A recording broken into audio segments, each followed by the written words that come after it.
দেখুন, গণেশজির মূর্তিকে কখনো আলমারির ভেতরে বা লকারের ভেতরে রাখতে নেই। বরং লক্ষ্মী দেবীর মূর্তিকে আপনারা আলমারির মধ্যে, লকারের মধ্যে যেখানে আপনারা টাকা-পয়সা রাখছেন, সোনাদানা রাখছেন, গয়নাগাটি রাখছেন, সেখানে বন্ধ করে রাখা যেতে পারে। তার কারণ হচ্ছে মা লক্ষ্মী সদা চঞ্চলা। তো মা লক্ষ্মী দেবী ধন সম্পদের দেবী, তাকে অর্থ রাখার স্থানে রাখলে তিনি স্থির হয়ে এবং প্রসন্ন থাকেন।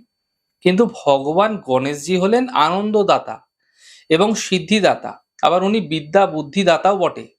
তাই নিজের এবং পরিবারবর্গের জ্ঞান বুদ্ধি বিকাশের জন্য গণেশজিকে আলমারি বা লকারের মধ্যে ভুলেও রাখবেন না।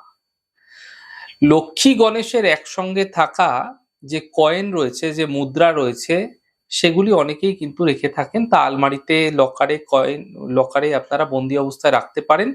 এতে কোনো বড় সমস্যা নেই। কিন্তু গণেশ মূর্তি লকারে বা বন্দিস্থানে একদমই রাখা উচিত নয়। তাতে লাভ তো হবেই না, বরং আপনাদের ক্ষতির পরিমাণ বৃদ্ধি পাবে। সমস্ত কাজে বাধা, বিঘ্ন, ঝঞ্ঝাট দেখতে পাবেন। বাধা তো নিশ্চিতভাবে আসতে দেখতে পাবেন। তাই এমনটি করা থেকে বিরত থাকুন, তা আপনাদের জন্য শুভ হবে।